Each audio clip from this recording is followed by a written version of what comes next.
was a good clink. That was a good clink. All right, guys. We're back again with another episode. For those that don't know who we are, my name is Graham. And I'm Stephanie. And we are the Freels. Wow, that was our best one yet. We've only done it like twice. I know, but we're getting better at it. And our second time is the better also, time. for those that for some reason are just not watching this video, I guess this is about infertility, so people might find this through YouTube. We just welcomed 5 little babies into the world, which is pretty awesome and remarkable, and they're all doing mostly great. Little scares here and there, but we're really thankful. Try not to do filler words again. I'm really focusing on it.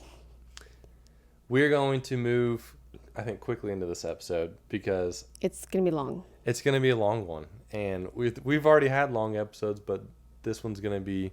There's a lot to unpack. Yeah, a lot to unpack, but basically, let's restart. Fully? I think so. Why? Because I want to talk about The Office a little bit. Sorry. Why?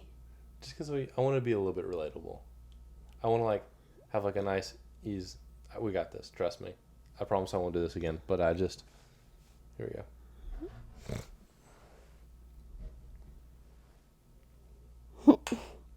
I take a sip after. Oh. Hit the mic. Oh, I didn't take a sip. Whoops. It's so hot. Hello, everyone. For those that don't know who we are, my name is Graham. And I'm Stephanie. And we are the Freels. Why do you say Freels? Well, it's just Freels. That's actually the second time we did the intro for this video, so that was a little cringe for us, but we did it. Yeah, it was weird. We got through it. But anyways, moving on. We just ate big bowls of ice cream and watched an episode of The Office. My bowl of ice cream wasn't nearly as big as yours. This is true. But, just another Tuesday night, living that NICU life. We come home, ate our ice cream, and we've been watching the Superfan episodes of The Office. Which I didn't even really know existed. Yeah, but they're awesome. And what's funny is that you can tell when something's new, but I can't tell at all. I'm like, oh, that's definitely a new part, but it's great. Yeah. I mean, they're funny. Yeah, we haven't watched The Office in a long time. The Office was like a pivotal part of my life for the longest time, and we probably since our first year of marriage, we haven't really watched any consistently. Yeah, I can't remember when we started going through it, but you were like, we should watch it together because it was such a big part of your life. Yeah, like it. And you're like, for those that don't now know this woman is in my life. We need to watch it together. It was a huge part, and then I met Stephanie, and you didn't really like The Office, or what? It's not that you didn't like it, but it just excuse me. It wasn't a part of your life, and that was we just didn't. I didn't watch a whole lot of stuff. We connected on so many things except The Office, and I think it's just because I didn't watch it.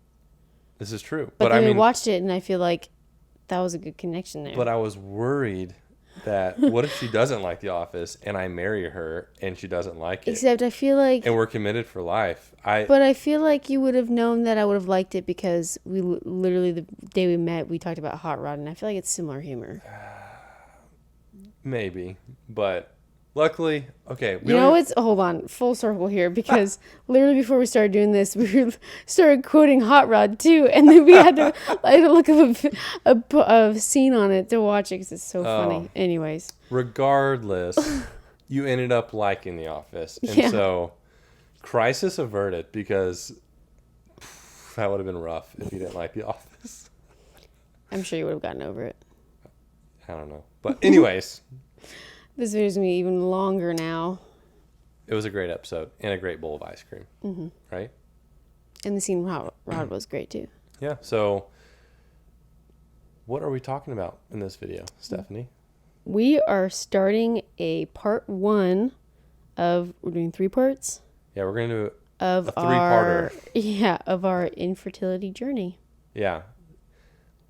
So I would say anyone we meet, and they find out we had quintuplets, or during the pregnancy and found out we were pregnant with quintuplets, I would say once the shock factor is sort of gone, I don't think it ever goes away. That's true. The very first question that we got asked most often was, did you do like fertility treatment or something? I feel like that was consistently the number one question we got asked.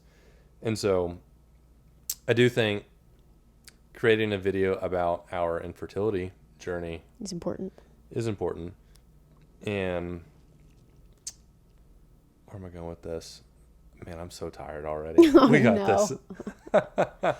I just tried to hide a yawn a little bit ago. we wanted to make a video about our infertility story. The problem is it's a long story. There's a lot to unpack. There's a lot that happened, and we're not just like saying that because we think our story is super important, but like just a lot has happened. Yeah.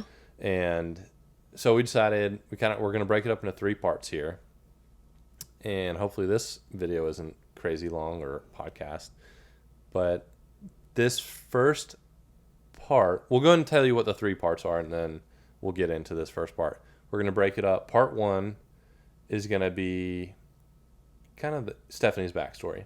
Yeah. Right. And then, leading up to before we actually started fertility treatments or that process, I guess. Yeah. And kind of what led to why we needed to do fertility. Part 2 is going to be the actual pursuing fertility treatment, what that whole process looked like. And then I think part 3 will be about finding out I guess part 3 isn't so much our infertility, but the results of fertility. Yeah, there you go.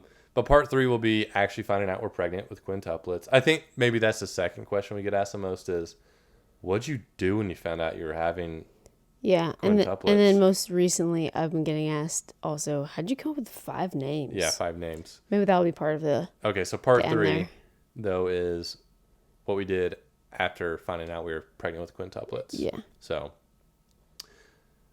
Maybe we can talk about that first ultrasound or something. Yeah. This video, part 1, will be what led us to pursue fertility treatment. Right?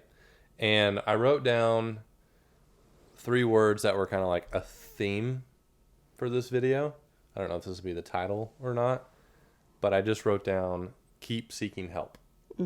And I think that's going to make more sense as we go further into the video. Yeah. But keep seeking help. And just kind of on that, like, I feel like it's really easy to know something is wrong and seeking one person's opinion. And if you don't feel like they're actually helping you, it's okay to go and talk to somebody else. Yeah. You can get multiple opinions. 'Cause I feel like I hear that a lot. Yeah. Just not just fertility, but just health stuff in general. Yeah. So the reason we're making it, I would say, this is going to be the most vulnerable we've been so far yet on camera or audio, whatever. But our goal again is like to help someone else out who is in our position or who's going to go down the same path that we went on, and hopefully our story helps someone else out. And I think with that, we'll go ahead and begin. So Stephanie, we have a little cheat sheet here, and again, it's a lot written down. But Stephanie, you want to go ahead and open up? Yeah. Talk about... So, Can I say something? One last thing. Go for it. So, I will say this: what led us to pursuing fertility treatment was due to something that you specifically were going through. Yeah. But I do think we always viewed this as our fertility journey. I appreciate you saying that because I literally was reading it and then I was like, I wanted to specify that as well. So yeah, and wow, talk about we're on the same page. Yeah, we didn't talk. That's the hardest part about fertility treatment is like, I'm sure people who are going through the same thing, like one party can feel like it's all them, but it's us together. Yeah. And it's a partnership. I want to preface that video with we are going through this together. Yeah. Okay. I feel like it's on you. Anyways, so with that, just kind of backstory, I always had really irregular menstrual cycles, and that continued into college. I actually started my period really late. I was almost 17 years old, and I grew up doing gymnastics, so I just kind of thought it was something like that because I had other friends that also started periods late that were also doing sports. So I was just like, whatever. I didn't really think much of it. And then that kind of continued into college. And it was, I would go like 2 months without having a cycle. And I'd just be like, okay, it's going to come in, whatever. Mm-hmm. Like, it always shows up. No, don't know when, but it's going to happen. You're also just a busy gymnast. Like, you practice how many hours a day? I say that just 4. because, like, you're a busy person. Even at, like, a young age, you were working a lot.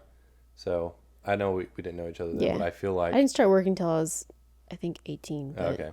But, doing gymnastics was a part-time job. It was 20 hours a week. Yeah. So, yeah. But... yeah, I feel like that's kind of that first little point there. And then we met in college. Wilmington, North Carolina. Yep. And then it was actually like, August, September, October, December, January, February. It was like 6 months after we met when I like completely lost my period. I think it was a total of 9 months before I had any sort of bleeding. But... yeah, I completely lost my period. Again, I didn't think much of it because I was like, I've gone months without it before. And then I think 6 months after I had lost it, it was after we got engaged. Mm-hmm. I know you want to touch on dating and stuff. Yeah, I would just say, we were right before this video, we were kind of trying to remember when I first found out about it. I don't remember at all. I don't remember like the month or the day or anything like that, but now that I'm thinking through, I remember being downtown Wilmington, sitting by the river watching the sunset, and I think you kind of just told me like, hey, just so you know, I haven't had my period. And like the reason she was saying that wasn't because we were having sex and she was afraid she was pregnant. I'm sure we'll unpack this more later on, but like we did wait until we were married. Mm-hmm. So we knew that was so not we the just case. like we could rule that one out. And the funny part was when I actually sorry, I'm jumping ahead just a little bit, but when I saw the doctor that was at the university, that was the first like doctor I talked to. Wait. Let's keep it in. Well, I just thought it was funny because pause it. Okay, we'll get to it. We'll get to it. Say in unison. Fine. So, anyways, we were downtown Wilmington, and I don't remember that at all. You were mentioning something, and I think I was like, "That's not good," but it was a weird balance of Stephanie and I dated quickly, like we got close very quickly after meeting, but I still felt like it wasn't my place to like say, "Hey, you should go see a doctor." And I feel like that's all that kind of happened then. And I feel like we kept bringing it up a little bit in dating. And I don't know how long we want to go down this, but like, I think we kind of had just different viewpoints on medical stuff. Like, I grew up in a family, my dad's a doctor. And it's not like you grew up in a family that wasn't anti-doctor. It's just a little bit more homeopathic path, I would say. Yeah. I think both are very good to have. Yeah, absolutely. And so anyways, I just don't think you were super comfortable with going to see a doctor just because. Yeah. But it wasn't really my place to push it. Yeah. But while we were specifically dating, I do think we kept bringing it up every now and then. And yeah, kind of danced you may have like asked like, hey, anything or whatever, but it was just weird because it's like I didn't really have any other type of like symptoms besides that was not happening. You just didn't have a cycle. And I felt fine, like totally fine otherwise. And I was like, this is weird. And you didn't have any hot flashes at the time either, which we'll get more into that. Yeah. But, okay, so I'll kind of move into getting engaged. Yeah. So we got engaged in August of 2016. I lost my period February 2016. And that was the last natural cycle I ever had. The last natural cycle Stephanie had was February 2016. We got engaged of August of 2016. And I do think once we got engaged, I think it was a little bit of a catalyst to kind of getting things moving a little bit in terms of like, it wasn't like we argued about it at all, but I think I was a little bit like, hey, we probably need to figure this out. Yeah. A little bit.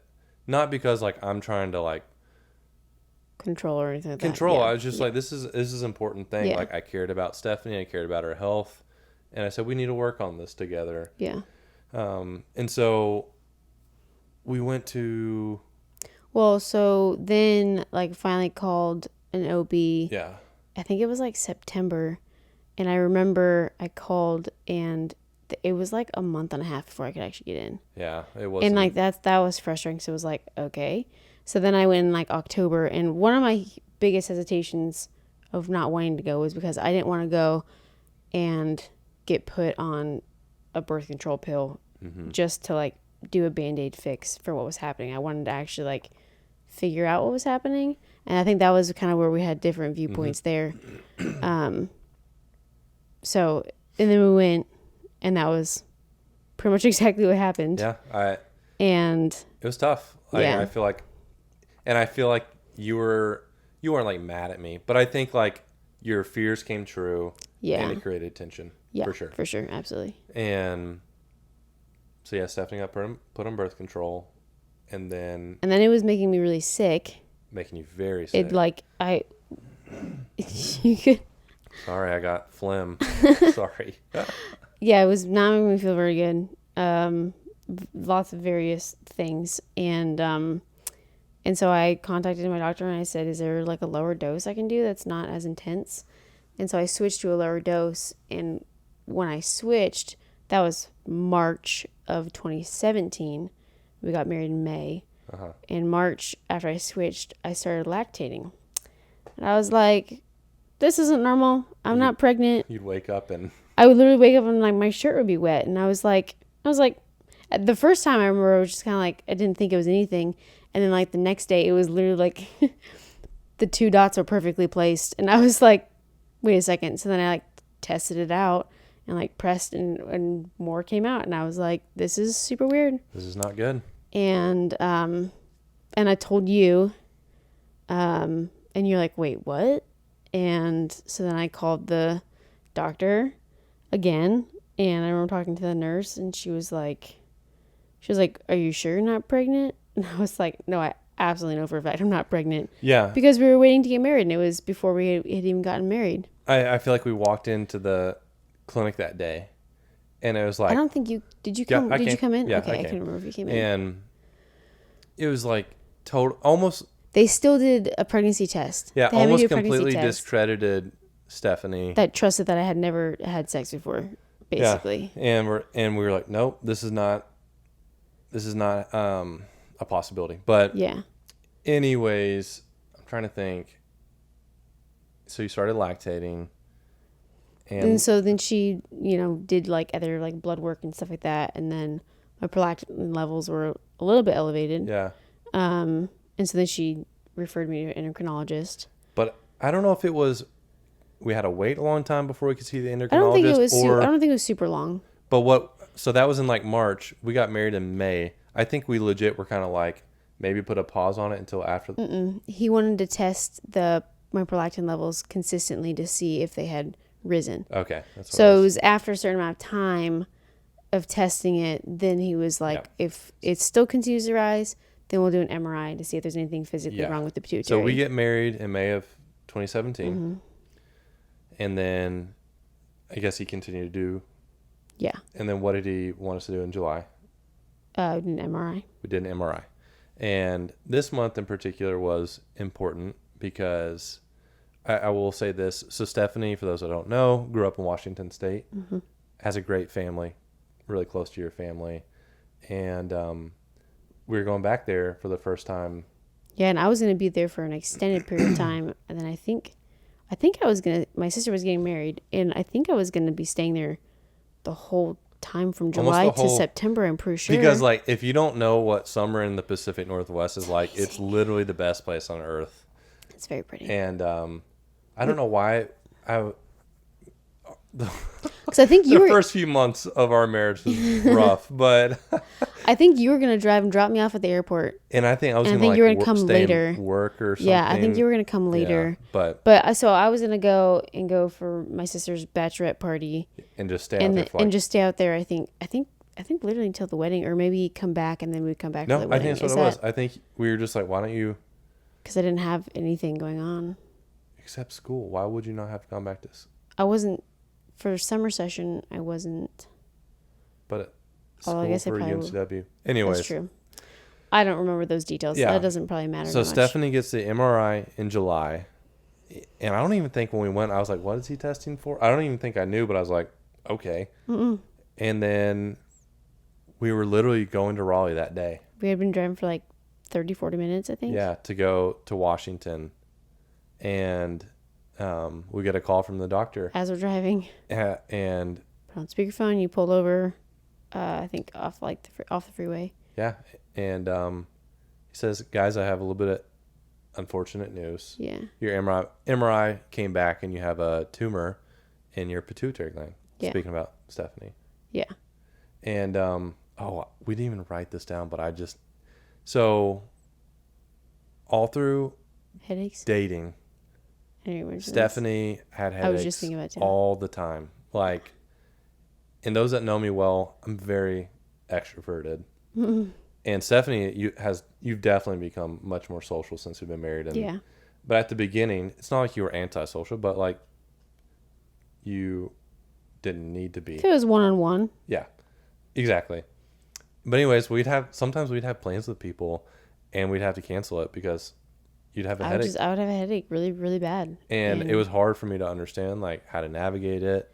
And even with that, I did so many things to try and figure out what was wrong with that too. Because it was the back of my head, and I went and saw a chiropractor, and he was like, your spine's all out of whack. So then I went and saw whatever spine doctor's called, and he was like, no, your spine's fine. Yep. Then I went into a PT and did that for weeks. That was great because she always massaged my shoulders, which I appreciated. But it didn't ever like fix it, I guess. Yeah. But so anyways, I think as soon as they said that, it hit me so like all of a sudden I was like, yeah, I felt terrible. You started crying. You're like, I'm so sorry. Yeah, I just felt like gonna keep the podcast clean, a jerk. Yeah, it was. So I felt like a jerk, but also just, here your wife has a tumor. Pretty scary. Yeah. And I didn't really know what a pituitary tumor was, but I just heard the word tumor. You knew it was on the brain somewhere. Yeah, and so. For those that don't know what the pituitary gland is, it's this little pea-sized gland right behind your nose in your brain, and it's basically the house of all your hormones. Yep. It's a very important, tiny little thing, and it does amazing things. It's crazy. It does amazing things. Yeah, but our bodies are random. But anyways, that's a joke. So I asked him. I said, "Well, we're actually on our way right now to fly out to Washington. Can we still go on this flight?" And I remember he said, "I can't, like in good nature, encourage you to go on that flight." because he just wasn't sure. He's just like, "I'm just not sure." And I think that was really hard because you were so excited to go home. Yeah. We were actually you go and share that. What? You were almost more disappointed about. Oh, yeah. I was more disappointed about not being able to go to my sister's bachelorette party than just be home and go to that and stuff and be there for her versus having a tumor. Having a tumor. Yeah. So with that, man, we were definitely scared. We turned around. Yeah, we had to turn around. I remember talking to your parents. Yeah, that night. We were still on the couch. Were they out in Montana at that point? I don't know. I remember it was like hard to connect. They probably know. Yeah, it was like hard to get in contact, and we finally did. So, yeah, we found out that she had a pituitary tumor, and I think we quickly. And so this is 2 months after getting married, basically. Yeah. And not even quite. You also have to know. Again, we'll probably have to do another episode about this, but a part 4. No. So we got married, and Stephanie was like super diligent growing up, and even in college, like had a job, saved her money. We got married. Stephanie had $2,000 in your bank account. Saved my money. All my jobs were always part time. But you still saved money, and you were like very good at using your resources. I didn't spend a ton of money either.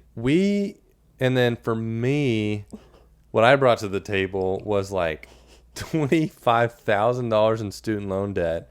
And like, I think it was like $20,000 in credit card debt. The scary part is that I had no idea. Again, that's for a whole nother episode. We have learned so much. I wasn't worried. Yeah. Stephanie's like the most chill person you'll ever meet. But So I was already really just stressed out right off the bat in our marriage. Mm-hmm. And oh gosh, I was also trying to be a real estate agent at this time. Had no money coming in. You're just trying to figure out stuff. So then this happens, and it was in the middle of a storm already, and that storm turned into a Category 5 hurricane. But after we found out the news, we quickly did what? We went to go see a doctor. Yeah.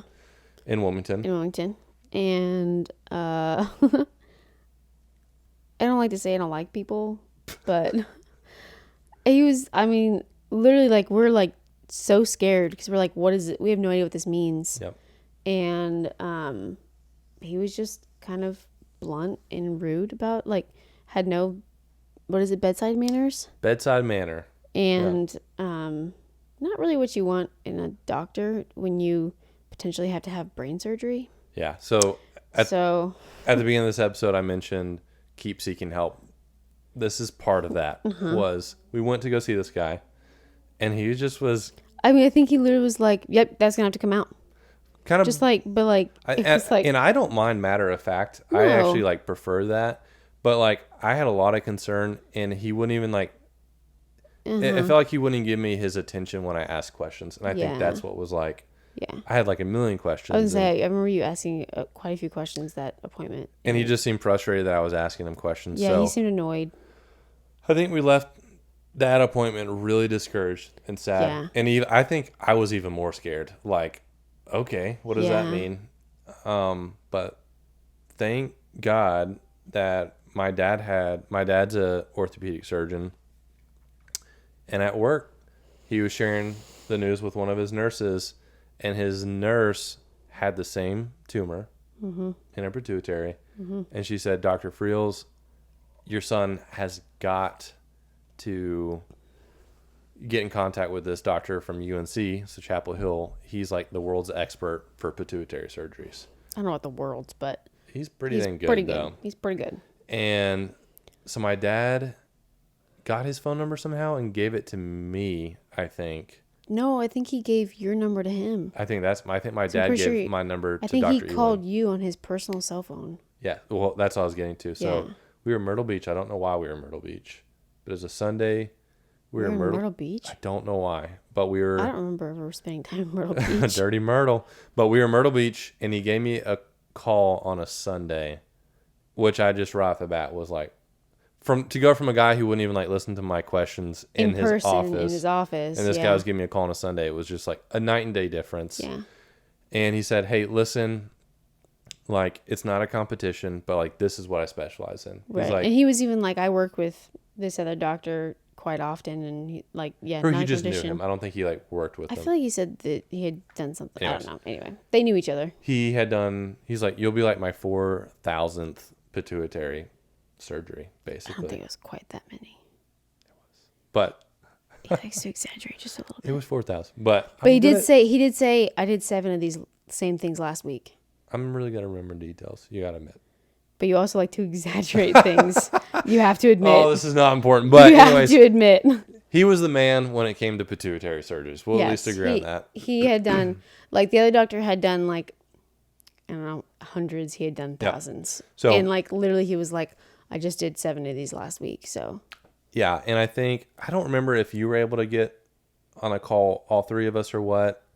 But basically. I don't remember. I do think after that phone call, there was no question. Like, we were going to go see Dr. Ewan.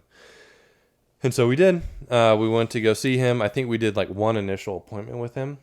And he kind of discussed what it was going to be like. Yeah. And we were able to really plan for the surgery. Your parents came down. Well, we also, what I appreciated too was, because we were like, you know, the endocrinologist wasn't sure about flying on a plane, blah, blah, blah. But like my sister's getting married. So like, what do you... Yeah. Like, if I can go, I'd love to go. And he was basically like, if you want to be able to enjoy the wedding, you should go to the wedding first and then do surgery after. And then we were like, is a plane fine? And he was like, it's basically like having a pituitary tumor in Colorado. Yeah. Like, because of like the pressurization and stuff. So he wasn't concerned about that at all.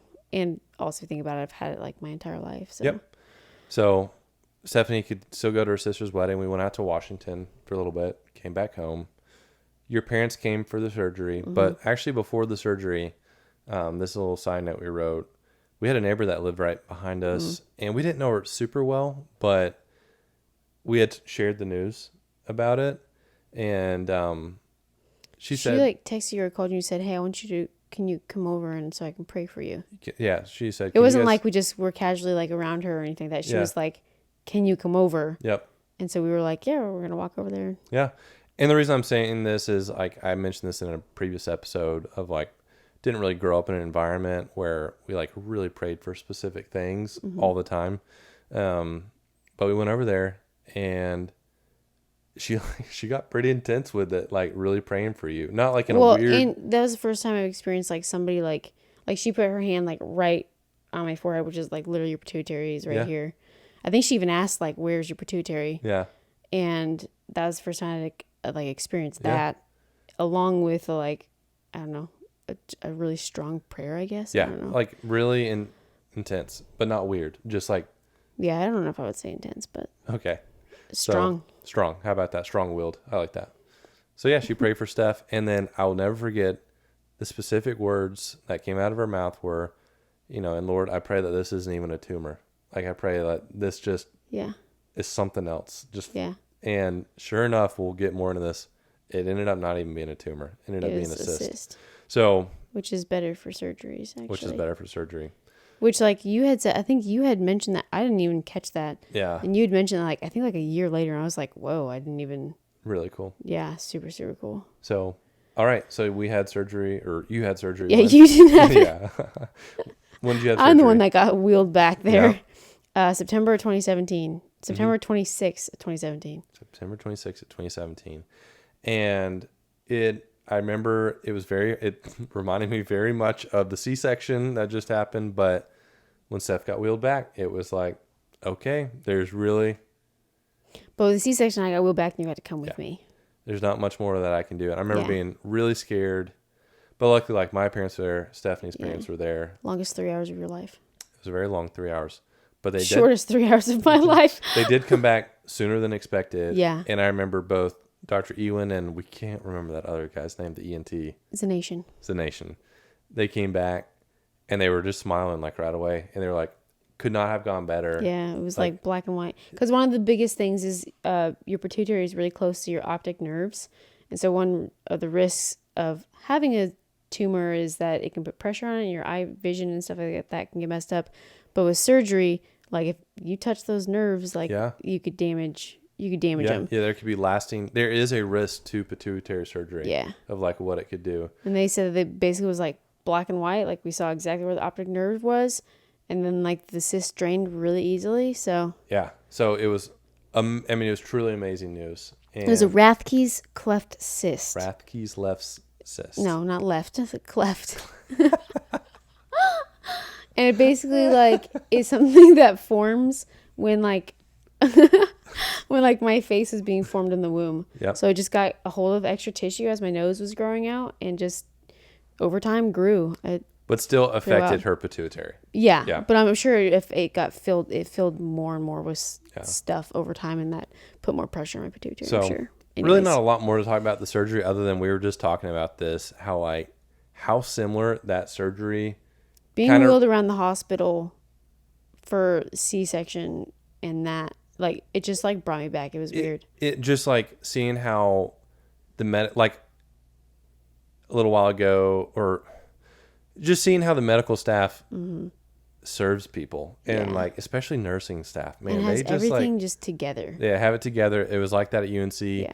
And then not only that, just, like, how we had to kind of depend on friends and family to help us out. Like, I remember... going back to our house after the pituitary surgery, your parents like stuffed the fridge to like in the freezer, just to the max. And they also they basically took care of me so that you could go and still like do work because you were doing like real estate stuff. Yeah, trying to. You were doing like photography. I was doing a lot of real estate photography. So you're going out and like had to be like actually out there doing stuff. Yeah, so it was a really neat time for sure. Stressful but neat. So, anyway, we're almost halfway. We're almost halfway, guys. Thanks for being here.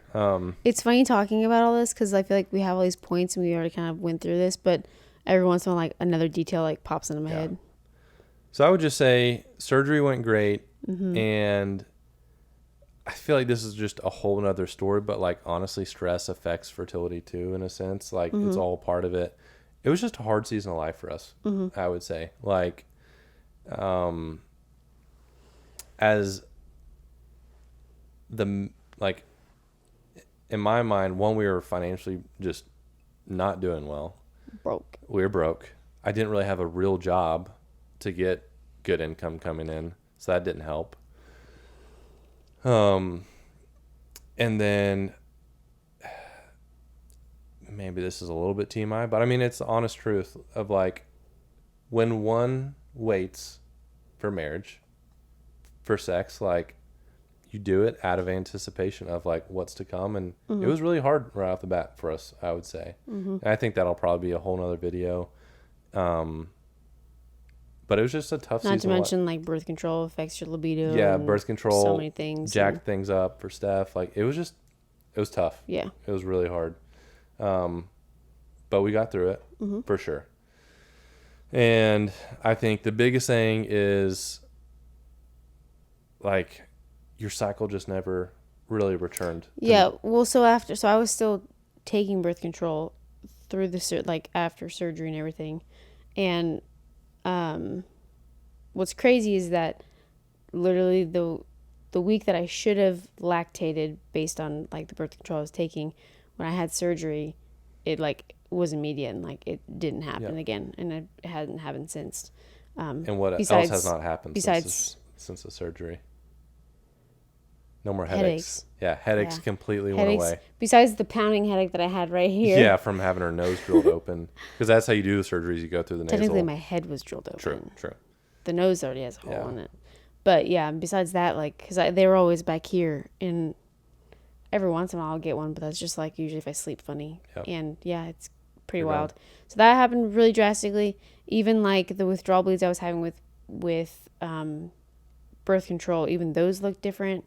And just like, I was like, wow, this is like, it just happened so fast. Yeah. But then from that, we're kind of like, there's so many things happening with my hormones already. Yeah. Why take birth control and like kind of mess it up even more? So then I went off of it, and I never had a regular, because then we kind of anticipate like maybe from the surgery, I'll get my cycle back. And it just never happened. It was one of those things of, well, we'll never know unless we try. Yeah. So and the birth control was making her feel so bad. So it was like, all right, let's have you get off birth control and see how you feel. And sadly, her cycle just never came back. And so then I remember because I remember we went to a follow-up appointment with Zination, and we like asked like, is this kind of normal for it to take a while? And he was like, it can take a while to get like your cycle back. So I was like, okay, well, I guess it's kind of a waiting game. Yep. But then we waited for a really long time, and it just never happened. I think one of the things like, especially I struggle with was, well, then should we still have done the surgery? Like, did that cause even more? But I think we both agree, like, ultimately it was a good thing. Yeah. Because it could have gotten worse. Because there's like medication you can take to, and the other thing is, I don't know if taking the medication would have helped. Does anything with it? Yeah. Yeah. So I don't know if we still feel like we made the right decision. But yeah, I think kind of just that next year of life, there was just an underlying theme of uncertainty, of like, okay, something isn't right here. I was just not in a good place either to like lead us well in that, I would say, of like exploring options and finding solutions. But I do think it was just really hard to like find answers, basically. Like we would sort of talk to doctors, but it was this weird balance of like, I remember one time going into one doctor, she's like, so you're trying to get pregnant? And it's like, no, not really trying to get pregnant, yet. Just trying to like figure out why Stephanie doesn't have a cycle was really more of it. And should we be concerned? And should we be... And also, why am I having hot flashes? Yes. So Stephanie would have a hot flash. Like every 50 minutes. We timed it multiple times. It was every 50 minutes, almost on the minute. You know, as a 20... How old were you when we got married? 21. As a 21-year-old, she's having a hot flash almost every, a little less than every hour. So, It was concerning for sure, but the problem was, I don't know what our insurance situation looked like then, but it's I so think I was still on my parents' insurance. I know I had it during surgery, but then I think they switched and it wasn't what they switched to wasn't offered where we Yeah. were at. So then eventually, it was hard to go see a bunch Yeah. of doctors. We also just didn't have much money. It was tough. And I think we ultimately, like, the only simplified solution we came up with at that time was just like, hey, it's looking like it might be difficult for us to have children. We should probably just not do anything to keep us from having it, right?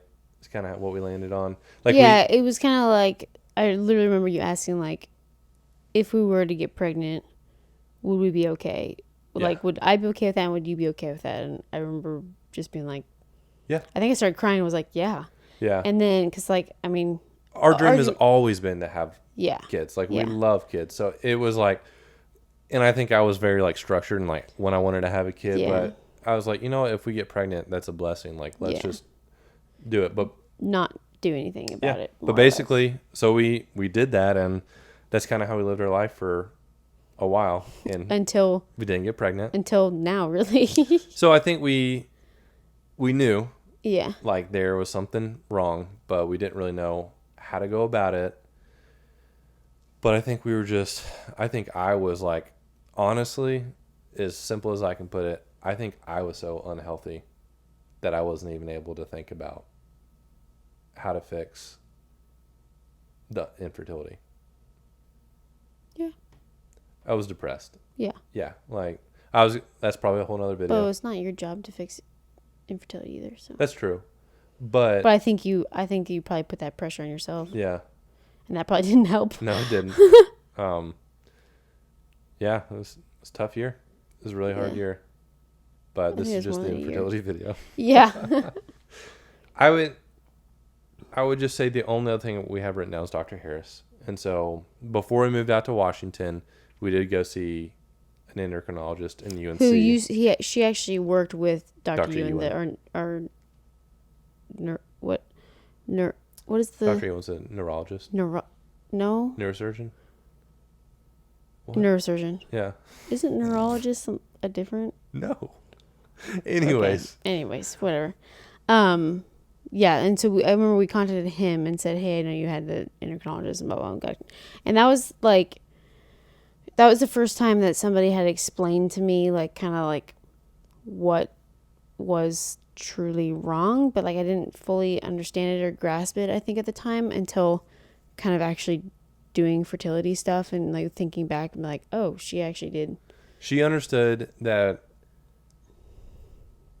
physiologically Stephanie was perfectly healthy. Like, everything was there, but somehow the cyst had messed up the connection. Yeah, from between your pituitary. Your pituitary stopped speaking to your ovaries. Basically, yeah. And she was the first person to actually verbalize I remember that. She drew a little stick figure and wrote it all in and stuff. But the other big thing that she did for us that I'm realizing, that's when you got on the patch.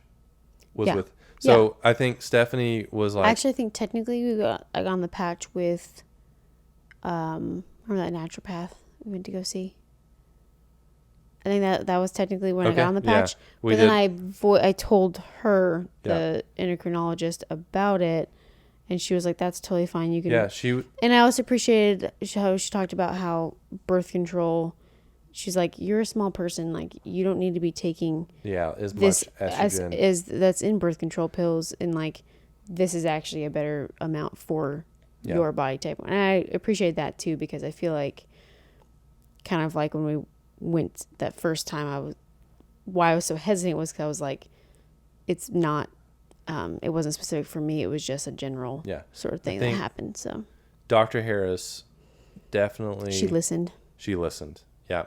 She listened to Stephanie's concerns, and we actually like figured out a plan to get there. And I think that was a huge, really, kind of like Dr. Ewan did. Not like go that very UNC. First, UNC. Can't believe. Although I will say, go Pack, NC State. But no, and that it was nice interacting with her, and yes, the more natural path clinic in Durham, because Stephanie got on an estrogen patch instead of just taking birth control. So it replaced the estrogen deficiency in your body. Maybe so I didn't have hot flashes. So you didn't have hot flashes all the time. It didn't help the cycle. I don't quite. If I took progesterone, then I would have a bleed. That's true. Okay. Yeah. But it's not the same as. But you weren't ovulating. You weren't getting ready to be able to have kids. Yeah. But it was nice. It was like, it felt like it's okay. Things are still a little bit of working. normalcy. Yeah. That was much needed. Anyways. But the patch was like this big, and it made my skin all itchy. Yeah. It was thick. So we'll get back into that. Yeah. But in summer of 2019, we made the decision to move to Washington State, where Stephanie's from, which is a little bit of a bummer because we actually really liked Dr. Harris. I think we literally had the conversation of like, should we move? Because it's the first time we feel like a doctor cares. Yep. And is listening to us Yeah. in this path that we're on. And I remember just thinking like, we're moving to a place that's somewhat near Seattle. Seattle's going to have some of the best doctors in the world there. So let's just do it. Yeah. And the pros outweigh the cons. Yeah. And she was going to refer. She was referred us. But yeah, we moved to Washington and she referred us to another doctor. And we went from, and one of the main reasons we wanted to go see a doctor immediately is because while this patch was working in terms of giving your body estrogen, what was it also doing?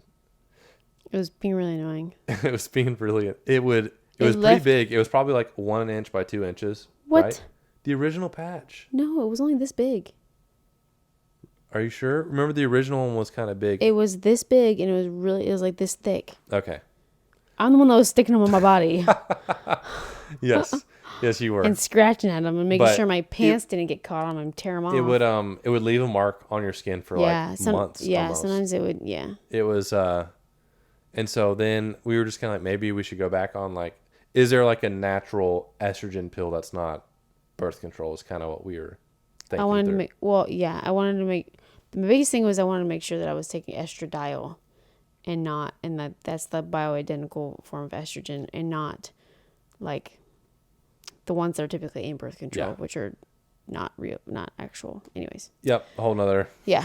But so that was kind of a main topic of conversation we wanted to have with our new doctor in Washington, but also like almost pick up on where we left off with Dr. Harris of like, hey, we're not like actively wanting to have kids yet, but we feel like we still want to try and figure this out. Yeah, we need to.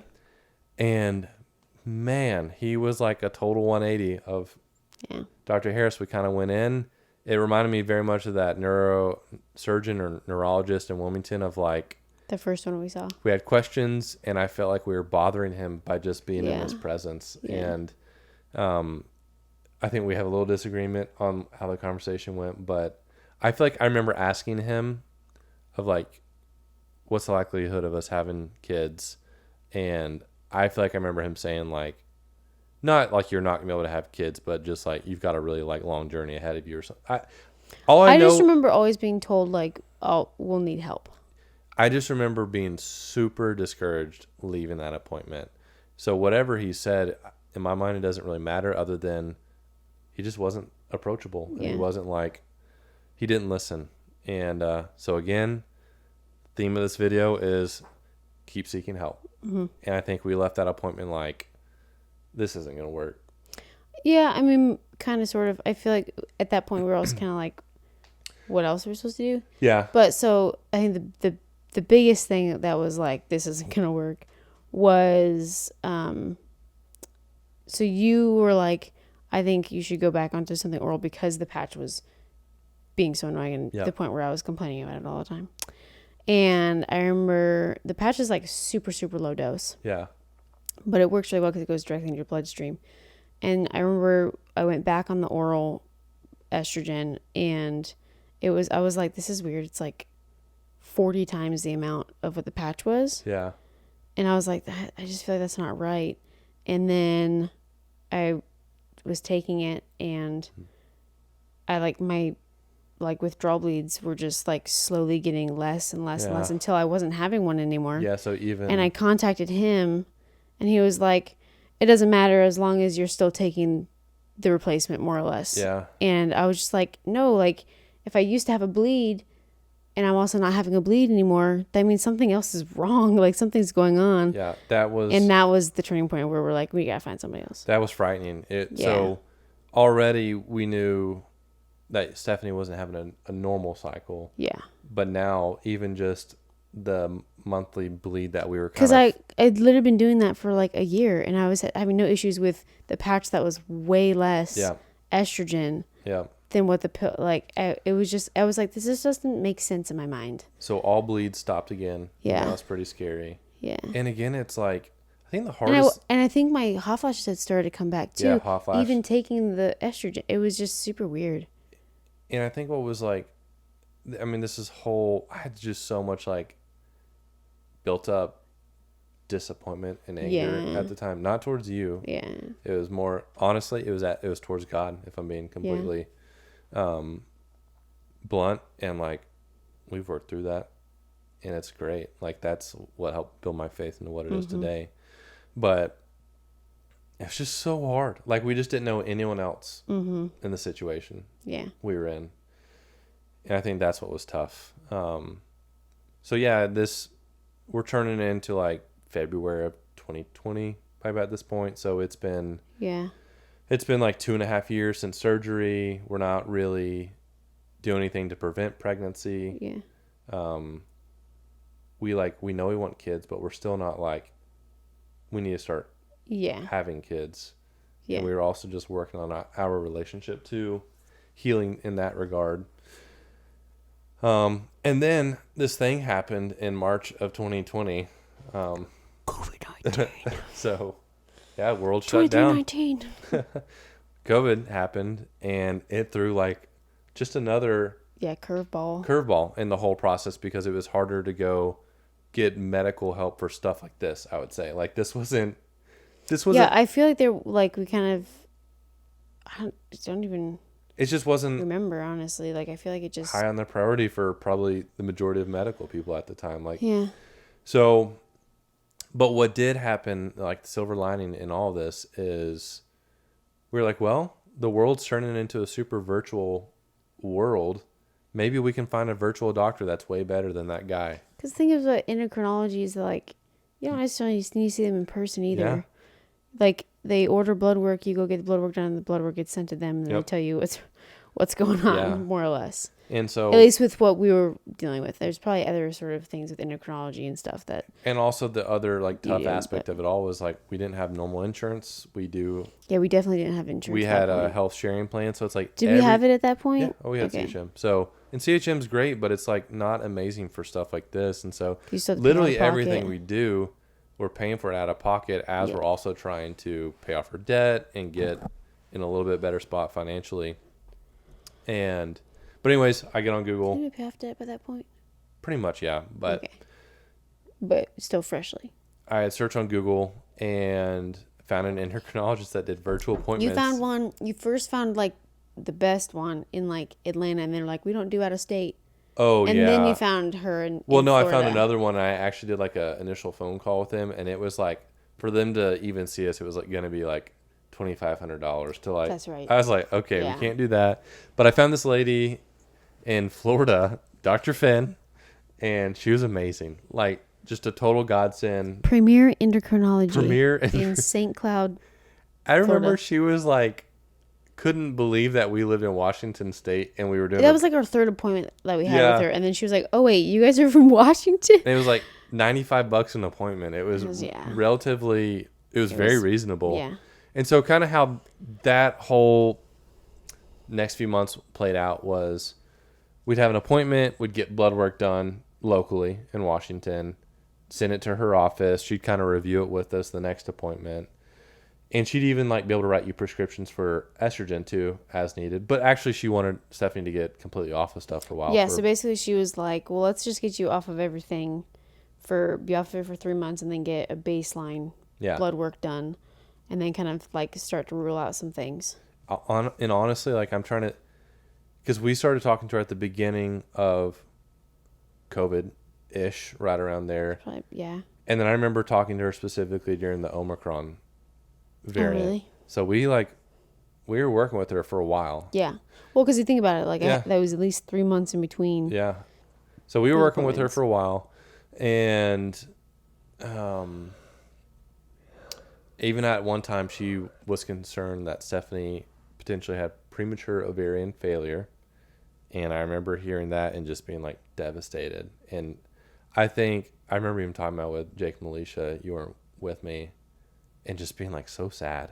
And like I remember thinking, I think there was like a month time frame where I was like, we're not gonna have kids, or like I was like, that was my fear, like we weren't gonna be able to have kids. And then you went into like major grim research mode. It was that, but also that was right about the time we started getting plugged in a new song too. Yeah. I would say. Yeah. Of like not just going to church, but actually like getting involved and sharing with people how I was feeling, and really like actually getting things out and processing it. Like all these like built up emotions of anger and disappointment. I mean, it's all kind of like mixed and matched in terms of a timeline. This isn't perfect. Yeah. But during the season was also when you and I really started like opening up with each other. Mm-hmm. And when I say that, I started opening up with you. And you were an amazing wife, and you listened to me and gave me a place to process. So I think that's when things just really change for the better, and in so many ways. But yeah, Dr. Finn was amazing. She was she was the doctor that listened to us, even virtually.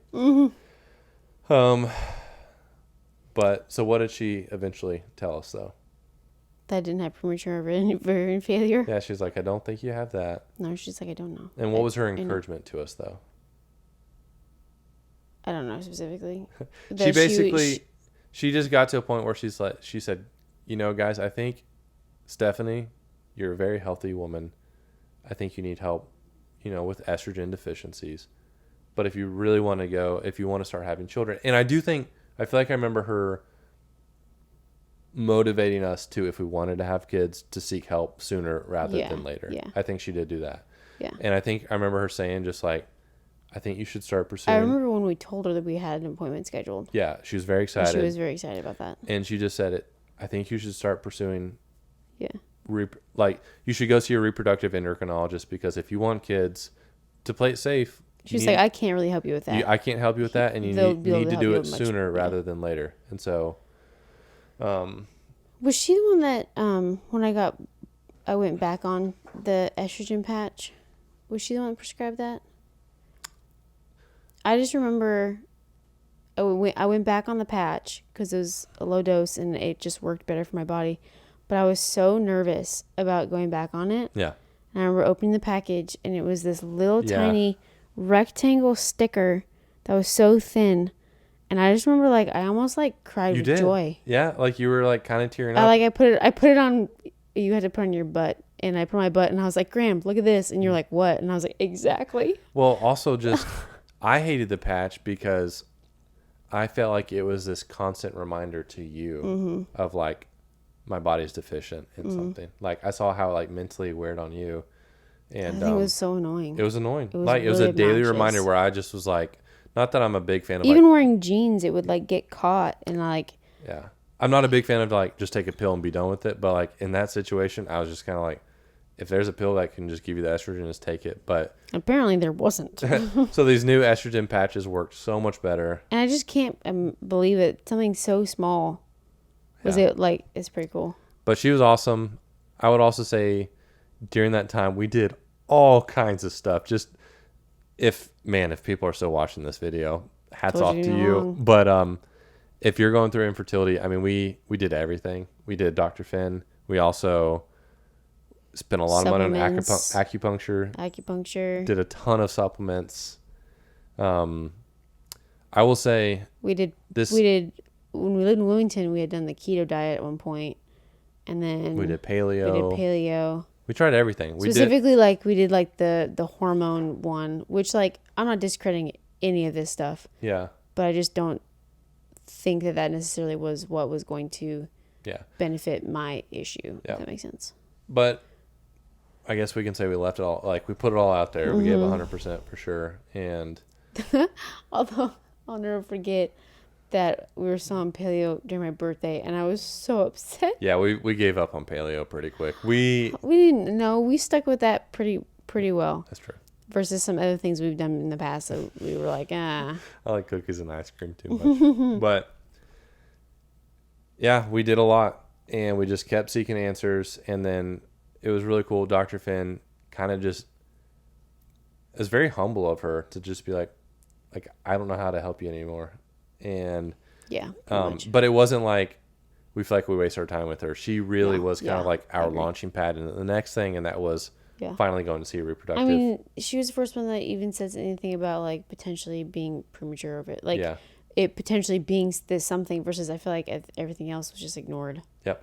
More or less of just like, man, just take this, it'll be fine. Kind of the like black and white is like doctors who listen and doctors who just like don't give you their time of day. But so we said goodbye to Dr. Finn.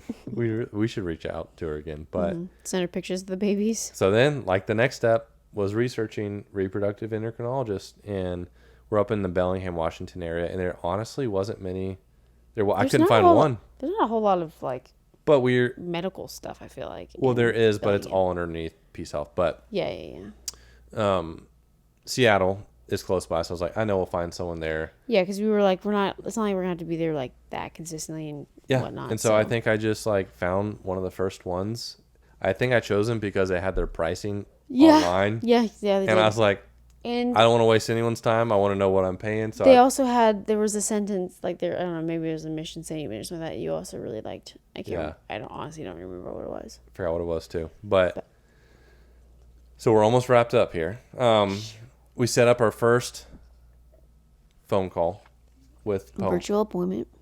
I'm not gonna say the fertility clinic because I don't want them. I don't know. When you have 5 kids, it's just like no. I got on Google and I saw this ad that said, sign up for 1 kid, receive 5, and I thought that was a great deal. So I signed up with that fertility clinic. No, they are an amazing fertility clinic. We hold absolutely no grudges towards them. And also, like, our situation is so rare. So rare. And, like, it wasn't, supposed to happen. We literally, it's not, like, any sort of, like, malpractice or anything like that. They're amazing. Yeah. So if we accidentally say who it is, then it's okay. Yeah, it is okay. So, anyways, we have our first, and it's still during COVID, so we actually ended up doing a video phone call with our reproductive endocrinologist. And you have to know, like, besides Dr. Finn, it wasn't really. It was February of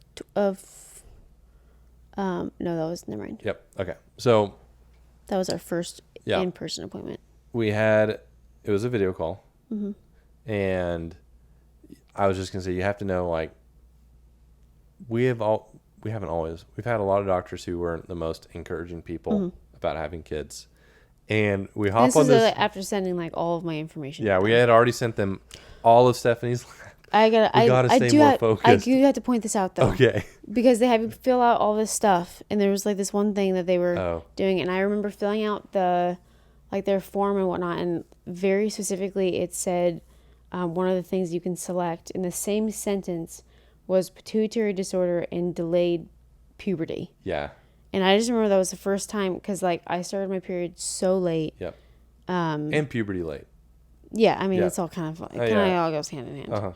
And I just remember, like, I think I like maybe teared up a little bit because I was like, you felt heard. Yeah, because I was like, okay, they're gonna know what to do because it's on their I'm literally filling out on their thing and pre-existing condition. Yeah, exactly. Yeah. And that was the first time I'd ever seen like those two go hand in hand. Yeah, it was pretty cool. And so I was like, yep, this is where we need to go. Yeah. So we were excited about the Zoom call with our doctor. We had no idea what to expect. And we hop on the Zoom call and he's like smiling right off the bat. And he's kind of like giddy. I remember he had his glasses and he just kept like fixing his glasses. He's kind of like giddy, and I think he does. There's like a short amount of introducing ourselves to him and like why do we want to have kids and all this stuff. And then I feel like it just quickly moved into, well, guys, I'm super excited to tell this to you, but I think it's going to be really easy for you guys to get pregnant. And that was the first time that like anybody has actually like and that said was, that. I remember just like tearing up. Yeah, Like same. it was the first time someone had ever like from a medical perspective been like, we can do this. Yeah. You guys are going to have children.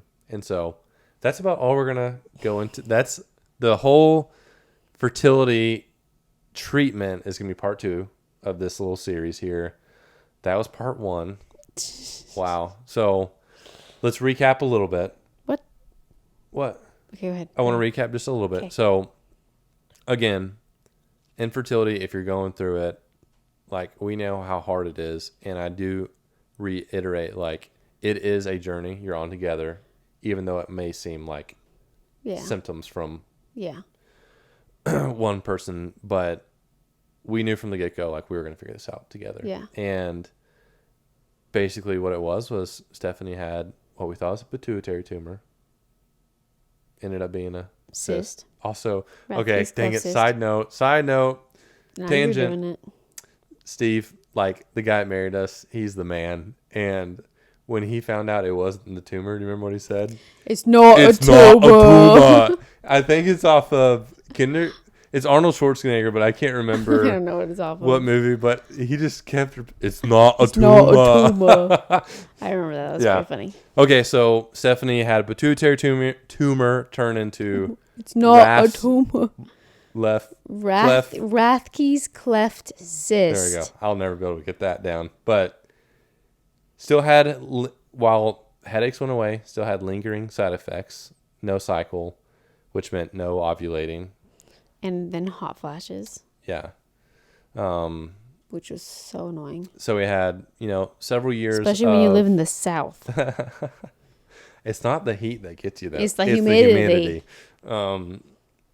So followed by several years of not getting pregnant. Not like, we always told people we're not trying to have kids, but we're not trying. And so several years of that, and just kind of seeing doctors and kind of not seeing doctors due to many reasons, whether that was financial, moving. But we finally found, I would say the 3 pivotal doctors after Dr. Ewan, who did the pituitary surgery, were Dr. Harris, Dr. Finn, and then you're not going to say their name? Fertility Clinic. Okay. In the Northwest. All of them were pivotal and gave us hope, I would say. So that's part 1, and we'll record part 2, hopefully tomorrow maybe. I don't know. But that'll be the actual fertility treatment. Yeah. All right. We broke a new record. Longest. Do you think it was longest? Oh, yeah. I don't even doubt it. Anything else you want to say about it? I feel like we're going to repeat this in every video, but just like if you're going through infertility, like it's hard. I had a friend reach out when he found out about the quintuplets, and he just said him and his wife are going through infertility, and like my heart just like broke so much for him because it's so hard. When you see your friends get pregnant easily, you are insanely happy for them. Like, we love kids.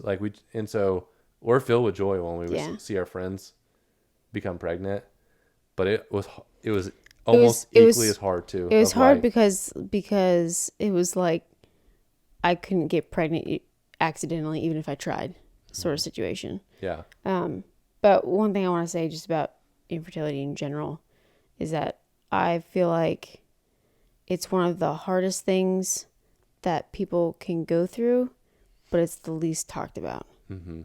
And so I would just encourage people that if you are having issues, like, be okay with opening up and talking to people about it, because I don't know, I just feel like I love talking about it. Yeah. Honestly, like what we've gone through and everything. And even before we even got pregnant, or even before we even found the fertility clinic, I like enjoyed talking about it, and I was okay with talking about it, even though like there were like frustrations and things that went along with it. Yeah. But I think it was really good to be able to open up about all that. Yep. So not the reason, but a part of your story can help encourage the next person. Mm-hmm. So, and it builds you into who you Yeah. are. So, Yeah. And who knows, you might have quintuplets.